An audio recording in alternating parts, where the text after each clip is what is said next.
Good morning dear students. आज की class में हम एटम्स एंड मॉलिक्यूल्स में किसी मॉलिक्यूल का मॉलिक्यूलर मास निकालना सीखेंगे।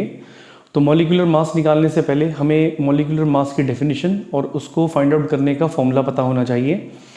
तो मॉलिक्यूलर मास की डेफिनेशन क्या है? जब भी हम किसी मॉलिक्यूल का मास निकालते हैं तो हमें उस मॉलिक्यूल के अंदर जितने एटम्स हैं उन सब एटम्स के मासेस का सम करना होता है। यही डेफिनेशन हमने बोर्ड पर भी लिख रखी है बेटा, देखिए। The molecular mass of a substance is the sum of atomic masses of all the atoms present in single molecule. एक सिंगल मॉलिक्यूल में जितने भी एटम्स प्रेजेंट हैं उन सब एटम्स का एटॉमिक मास का जब हम सम करते हैं तब हमारे पास molecular mass of that molecule निकल कर आता है। इसको बेटा एक एग्जांपल से समझते हैं। हमने यहाँ पर एक मॉलिक्यूल लिया और मान के चलिए बेटा हमने ये मॉलिक्यूल वाटर का लिया, वाटर। अब हमें वाटर का फॉर्मूला पता है, वाटर का फॉर्मूला होता है H2O। और अगर मुझे इस वाटर मॉलिक्यूल का मास निकालना है, अगर मुझे मास ऑफ वाटर मॉलिक्यूल निकालना है तो मुझे क्या पता करना होगा? मुझे पता करना होगा कि इस वाटर मॉलिक्यूल के अंदर कितने एटम्स हैं। तो इस वाटर मॉलिक्यूल के अंदर बेटा 2 हाइड्रोजन हैं और 1 ऑक्सीजन है। तो अगर वाटर मॉलिक्यूल का मॉलिक्यूलर मास निकालना है तो डेफिनेशन के अकॉर्डिंग इसके अंदर जितने एटम्स हैं उन सभी एटम्स के मासेस का सम करना पड़ेगा।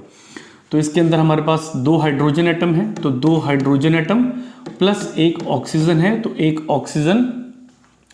ऑक्सीजन के मास का हमें सम करना पड़ेगा। अब अगर मैं इस हाइड्रोजन के मॉलिक्यूल का मॉलिक्यूलर मास पता करना चाहता हूं तो मुझे हाइड्रोजन का एटॉमिक मास पता होना चाहिए। तो हाइड्रोजन का एटॉमिक मास बेटा 1 होता है और मुझे ऑक्सीजन का एटॉमिक मास पता होना चाहिए और ऑक्सीजन का एटॉमिक मास बेटा 16 होता है। तो इस वाटर मॉलिक्यूल का मॉलिक्यूलर मास कितना बना? 2 + 16 = 18। तो इस वाटर मॉलिक्यूल का मॉलिक्यूलर मास 18 यूनिट्स बना। यही हमने यहाँ पर डेफिनेशन लिख रखी थी और इसी डेफिनेशन को हमने एक एग्जाम्पल के साथ समझा। तो अगर हमें किसी मॉलिक्यूल का मॉलिक्यूलर मास निकालना है तो हमें पहले ये देखना है कि उसमें नंबर ऑफ एटम्स कितने प्रेजेंट हैं। अब जैसे यहाँ पर हाइड्रोजन है, हाइड्रोजन के पास दो हाइड्रोजन है, इसका मतलब नंबर ऑफ हाइड्रोजन 2 हुए। तो हमें 2 के साथ मल्टीप्लाई करना है atomic mass of that element. तो हाइड्रोजन 2 है तो 2 के साथ हमने हाइड्रोजन को मल्टीप्लाई कर दिया, प्लस ऑक्सीजन 1 है तो ऑक्सीजन का एटॉमिक मास हमने 16 लिख दिया। तो इस कैलकुलेशन को करने पर हमारे पास molecular mass of this molecule निकल कर आ गया। तो हमने आपको डेफिनेशन समझाई, डेफिनेशन एक एग्जाम्पल के साथ समझाई और एग्जाम्पल एक बेटा न्यूमेरिकल के साथ समझाई। अब आपकी एनसीईआरटी बुक में ये एक टेबल है जिस टेबल में एटॉमिक नंबर, एलिमेंट्स, सिंबल्स और एटॉमिक मास नंबर दे रखे हैं।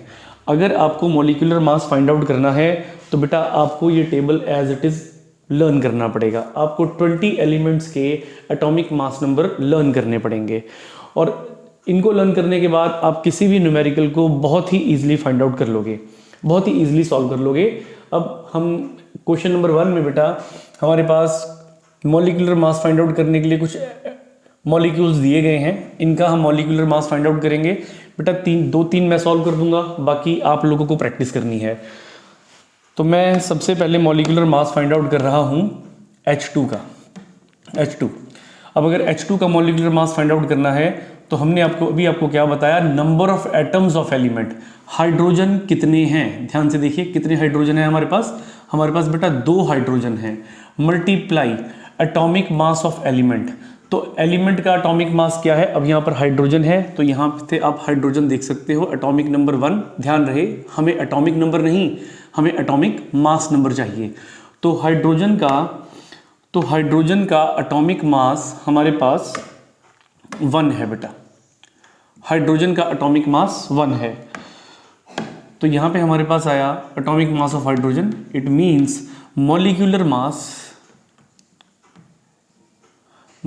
मास of H2 is equal to 2 units. इतना क्लियर।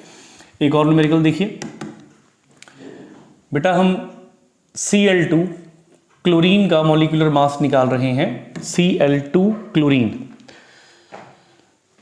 अब अगर क्लोरीन की बात कर रहे हैं तो क्लोरीन का एटॉमिक मास हमें दिख रहा है, क्लोरीन का एटॉमिक मास हमें दिख रहा है 35.5। तो अगर क्लोरीन का एटॉमिक मास निकालना है तो पहले तो क्लोरीन है कितने नंबर ऑफ एटम्स हैं, एलिमेंट हैं 2, तो 2 क्लोरीन है मल्टीप्लाई। अब atomic mass of that element, तो क्लोरीन का एटॉमिक मास 35.5, तो ये रहा 35.5। इसको मल्टीप्लाई करेंगे और हमारे पास मॉलिक्यूलर मास ऑफ Cl2 निकल कर आ जाएगा। 2 5 का 10, 2 5 का 10, एक 11, 2 3 का 6 और एक 7, तो 71.0। आप इसको बेटा 71 भी लिख सकते हो। तो बेटा मैंने यहाँ पर हाइड्रोजन और क्लोरीन का मॉलिक्यूलर मास आपको निकाल कर दिखाया। ऐसे ही बेटा यहाँ पे बहुत सारे एलिमेंट्स हैं, इन सबका मॉलिक्यूलर मास आपको फाइंड आउट करना है। एक अगली शीट पर चलते हैं। एक क्वेश्चन नंबर 2 देखिए बेटा, इस क्वेश्चन में हमें कैलकुलेट द फॉर्मूला यूनिट बोला गया है। कैलकुलेट द फॉर्मूला यूनिट, ध्यान देना बेटा, formula unit masses. Formula unit masses का मतलब मॉलिक्यूलर मास ही होता है। तो यहां पूछा जा रहा है फॉर्मूला यूनिट मास, आपको मॉलिक्यूलर मास ही निकालना है। और पहला क्वेश्चन हम इसका सॉल्व कर रहे हैं। हमें बोला गया कि ZnO का फॉर्मूला यूनिट मास निकालिए, यानी ये जिंक और ऑक्सीजन है। जिंक और ऑक्सीजन का मॉलिक्यूलर मास हमें निकालना है। तो बेटा आप लोगों को जिंक का मास नंबर और ऑक्सीजन का मास नंबर पता होना चाहिए। अगर आपने लर्न कर रखा है तो बहुत अच्छी बात, और अगर आपने बेटा लर्न नहीं किया है तो आपको ये टेबल प्रिपेयर करना पड़ेगा। तो इस क्वेश्चन में बढ़िया बात यह कि यहाँ पे जिंक का मास नंबर आपको गिवन है। जिंक का मास नंबर आपको गिवन है 65 यूनिट, और बेटा ऑक्सीजन का भी गिवन है 16 यूनिट। यानी ये जितने क्वेश्चंस हैं इनको सॉल्व करने के लिए सबके मास नंबर आपको ऑलरेडी दे रखे हैं। तो मैं मॉलिक्यूलर मास पता करना चाहता हूँ जिंक और ऑक्सीजन का, तो पहले मुझे ये देखना है कि जिंक का मास नंबर कितना है, और वो दिख रहा है हमें, दैट इज 65, प्लस ऑक्सीजन का मास नंबर कितना है, that is 16। It means it becomes 6 plus 5 11, 6 plus 1 7 और एक 8, 81 यूनिट। एक और न्यूमेरिकल देखिए, इसी में हमें बोला गया